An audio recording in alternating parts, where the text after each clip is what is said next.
je vais postuler à l'Université des patients. Bienvenue sur ce 3e épisode. Si vous n'avez pas vu les 2 premiers épisodes, je vous invite à regarder sur la chaîne YouTube de Réflexion. Sinon, je vous invite aussi à aller voir le site web sur lequel vous pouvez retrouver des articles qui présentent tous les parcours d'individus qu'on a pu interviewer, ou alors l'Instagram et le LinkedIn sur lequel on propose d'autres contenus et on relaie aussi tout le contenu qu'on poste. Je me dis que peut-être que je vais postuler à l'Université des patients pour tenter d'aller réfléchir à ce qui m'est arrivé, tout en me demandant si quelque part je peux faire d'une expérience malheureuse une sorte d'expertise au service de la collectivité.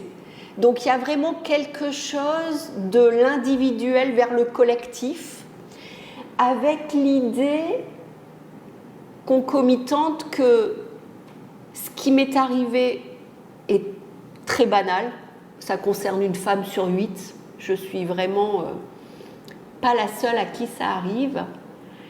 Et tout ce que j'ai ressenti, tout ce que j'ai vécu de ce parcours est éminemment personnel, et pourtant je comprends déjà qu'il y a quelque chose de grandement universel. Et ça peut paraître paradoxal, mais ça va avec de l'individuel au collectif, de l'éminemment personnel au grandement universel. Il y a quelque chose où on se rend compte qu'il y a de grands points communs dans cette situation de grande adversité, encore une fois, qui est l'annonce d'un diagnostic d'une maladie potentiellement mortelle, la traversée des traitements et le fait de vivre des effets secondaires. Parce que vous avez des effets secondaires encore Aujourd'hui, assez peu. Aujourd'hui, assez peu. Donc, vous avez un petit peu parlé de ça. Vous avez repris du coup vos études ? Alors, donc, en 2017, c'est-à-dire 2 ans après le diagnostic et 1 an après la fin des traitements, j'intègre l'Université des patients à Pierre et Marie Curie, à Paris. L'Université des patients, pour un diplôme universitaire, tous les mots sont importants, mission d'accompagnement de parcours du patient en cancérologie. Donc là, il est vraiment question d'aller travailler à la mise en commun de savoirs qui sont devenus des savoirs expérientiels et que l'on va pouvoir mettre à disposition de patients nouvellement diagnostiqués. Tout ça dans l'objectif final au bout du bout d'améliorer l'expérience de soins, l'expérience de chaque citoyen avec le système de santé. J'ai idée qu'on peut faire toujours mieux. Donc ça, c'est 2017-2018. Donc c'est 1 an. 1 an, à raison de 2 jours par mois. C'est un diplôme universitaire, c'est autour de 150 heures par an. Je fais de très très belles rencontres à cette occasion. De personnes qui ont vécu la même expérience que vous ? Absolument. On est 22, 23, voilà. C'est la première fois que vous rencontrez peut-être autant de monde qui avait vécu la même chose que vous ? Et qui ont envie d'en faire quelque chose, oui, probablement. Oui, sans aucun doute. Ça, c'est logique parce que... Oui, absolument. Et puis, au cours de cette année de formation, on a la possibilité de faire un stage, alors je ne sais jamais dans quel ordre, un stage d'immersion à visée observatrice. Parfois je dis d'observation à visée immersive. Non, c'est un stage d'immersion à visée observatrice. Et donc naturellement, sans savoir ce que je vais faire de ce diplôme, de ce DU, sachant que j'ai repris mon travail d'orthophoniste. À l'époque, je suis à 15 mois après 13 ou 14 mois après le diagnostic, avec les vacances une quinzaine de mois, je suis retournée dans l'institution. Oui. Et je fais ça en même temps, 2 jours par Parce que je mois. pensais que vous avez vraiment mis en pause, en tout cas vous avez arrêté. Encore. Non, pas encore. Pas encore. C'est en transition. Je ne le sais pas à ce moment-là, mais au final, oui, je vais vous expliquer. Donc, je vais rencontrer l'équipe qui m'a suivie, particulièrement l'oncologue, avec laquelle j'avais eu de bonnes relations. J'avais idée qu'il y avait eu un partenariat de soins. je vais la voir et je lui explique que je fais ce diplôme universitaire et que j'ai la possibilité de faire un stage. Est-ce qu'elle peut me recommander auprès d'une équipe à Bordeaux? Et là, elle me dit, pas question, vous venez dans notre équipe faire votre stage d'observation.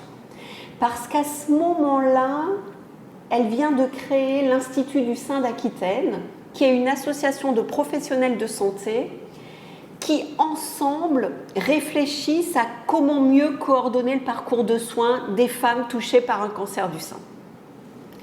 Je vais arriver en janvier 2018 pour 3 mois, à raison de 2 jours par semaine. Et je ne vais jamais repartir, en fait. Au bout des 3 mois, je vais rester bénévole pendant toute l'année 2018 auprès de la coordinatrice de parcours en proposant un accompagnement inédit et singulier à toutes les femmes qui le souhaitent et qui sont touchées par un cancer du sein, comme je l'ai été moi-même 2-3 ans auparavant, d'échanger avec moi.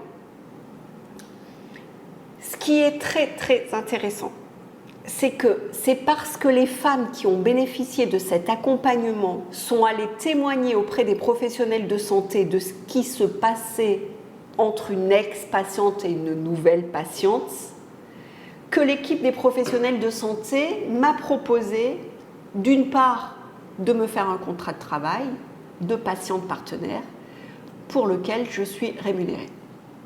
Ah, d'accord. Et en 2019, ce n'est plus du bénévolat, c'est un vrai travail. Je vais pendant 6 mois travailler officiellement 2 jours et demi par semaine en orthophonie, 2 jours et demi par semaine en oncologie. Et en juillet 2019, je vais arrêter mon travail d'orthophoniste, tellement le nouveau travail de patiente partenaire dans une équipe d'oncologie prend de la place. J'aimerais revenir sur patiente partenaire. On en a un petit peu parlé tout à l'heure et puis après on a changé pas de sujet, mais on a fait une petite bifurcation.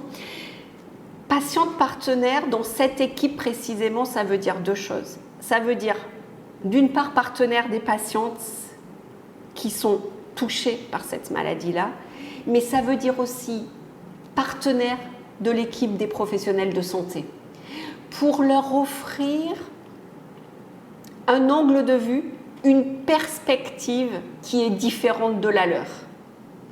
Il n'est pas question de comparer les différents savoirs.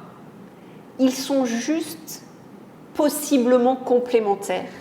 C'est comme un puzzle, orthophoniste toujours. Hein. Chaque morceau du puzzle compte. Pourquoi possiblement complémentaires? Parce que moi je pense qu'ils sont fortement complémentaires, mais il faut se mettre autour de la table et vouloir qu'ils soient complémentaires, les savoirs. Et ça suppose un travail de co-construction.